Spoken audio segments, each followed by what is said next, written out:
Kubernetes is a popular container orchestrator. Now, let's go back to the original definition from previous sections on what orchestration is, at least when it refers to containers.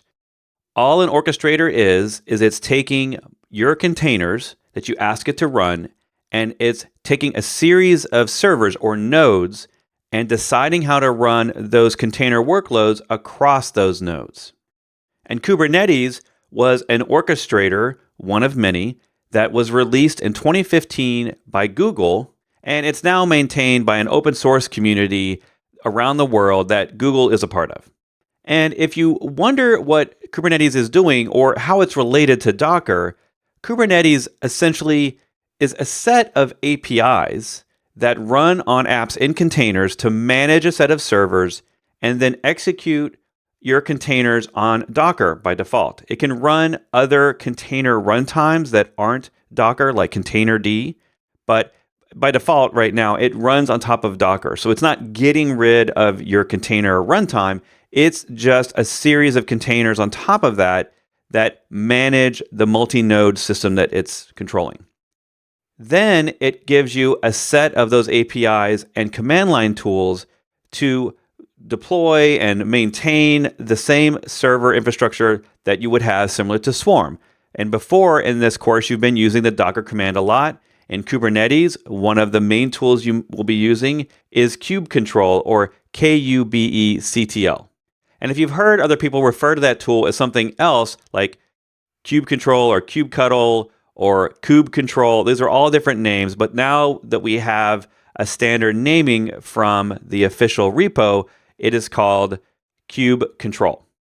And when it comes to Kubernetes and how do you get it, there's tons and tons of options out there. The most common ways you're going to use Kubernetes is one, from a cloud vendor that is going to provide you Kubernetes as a service to run your containers. Much like their other cloud services, they will provide you the Kubernetes endpoints, the API, that you can use the tools locally or GUIs that maybe they have built into their cloud interface to deploy and maintain your Kubernetes controlled containers.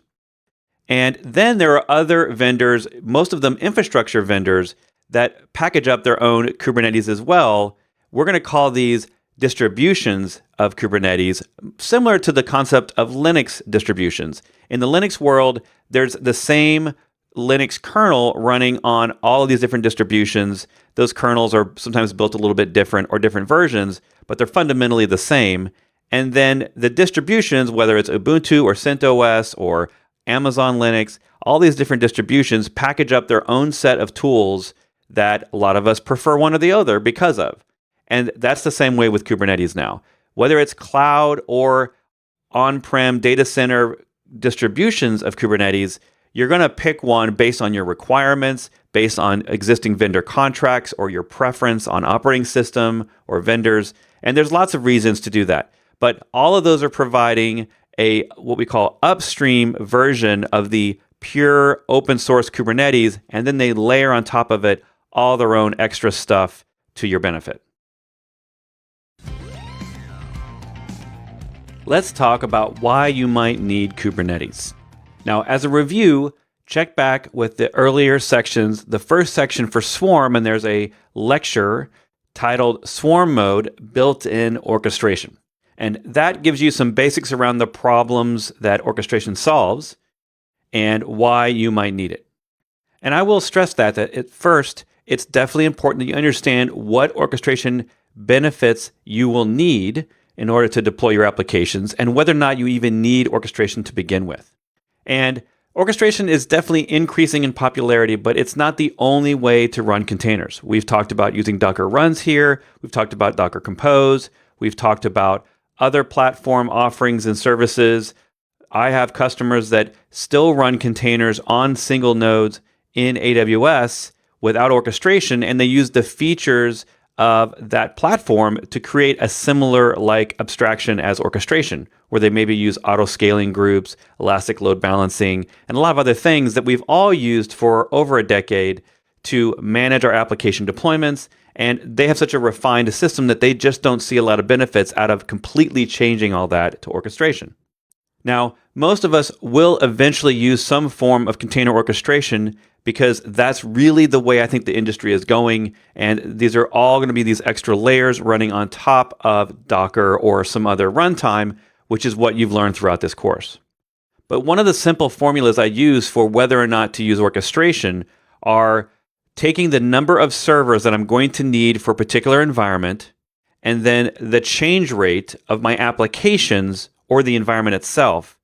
And the multiplication of those two really equals the benefit of orchestration. And what I mean by that is that orchestration is designed to automate change and monitor the state of things and ensure everything is the state you expect it to be.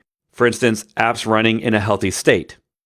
And when you're starting out, you may only need a single server or just a few servers. And if you're not changing your applications very often, let's say you're only changing them once a month or less, then orchestration and the effort involved in deploying it, managing it, securing it may be unnecessary at your state, especially if you're a solo developer or just a very small team. And that's where things like Elastic Beanstalk or Heroku, the application deployment platform, that's where a lot of those start to shine as alternatives to doing your own orchestration. And of course, the most common question that I get from people once they've figured out that they need orchestration is to decide which one they want. And really at this point in 2019, there are at least 2 or 3 major platforms. And if you include the cloud solutions, there might be 4 or 5 major platforms there. The ones I talk about in this course are the top 2 that work everywhere, and that's Swarm and Kubernetes.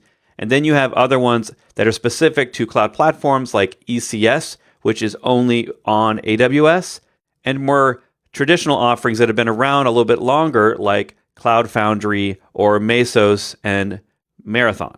But I think if you're someone who's concerned about running containers on-premise and in the cloud or potentially multi-cloud, you may not want to go with those cloud-specific offerings like ECS because those were around before Kubernetes was. So that was sort of a legacy solution that Amazon still supports, and it's still a neat option, but only if you're specific to AWS, and that's the only place you ever plan to deploy containers. So for a lot of my customers and for a lot of my students, the choices are usually I need something that's hybrid, meaning that I can run it in my data center or in multi-cloud. It can't just run in one location only. And that comes down to usually Swarm or Kubernetes as their big choices, because those are 2 solutions that are the most popular container orchestrators, and they run on every cloud and in data centers and even small environments, possibly like IoT. Now, if you decide on Kubernetes as your orchestrator, the next big decision is which distribution you're going to use.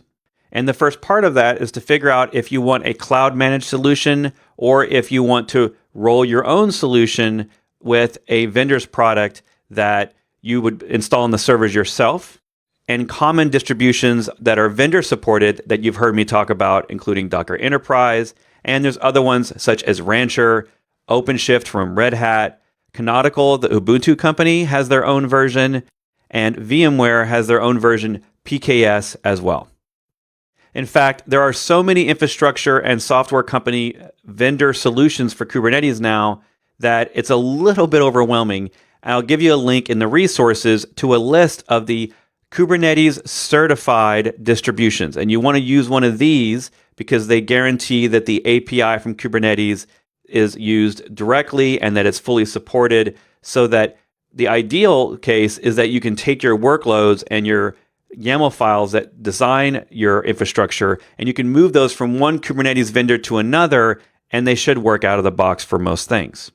Now, there's another option I'll just mention here, which is to use the raw GitHub upstream version of Kubernetes. And that is what all the distributions are based on. So, for example, if you look upstream and you see Kubernetes 1.14 release, then when you look at a vendor product, you'd be interested in which Kubernetes versions they support. Usually vendor products are a few versions behind, but nowadays the race is that they all just stay up to date as much as possible. So I tend to see them only one version out of date at most times. Now, the thing that you get out of vendor solutions, besides just that vendor's support options, is also bundling other tools with it. One of the things about Kubernetes that's a little different from Swarm is that it needs a lot of things added to it to really make it easy to use out of the box. So you probably, when you get a vendor solution, are going to see things like custom authentication solutions, custom web administration, and custom networking, just to name a few.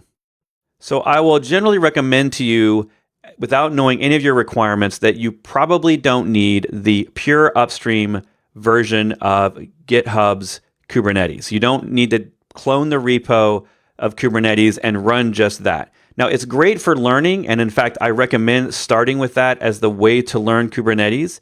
But once you get into vendor solutions, those are going to all be a little bit different with security and networking and other stuff.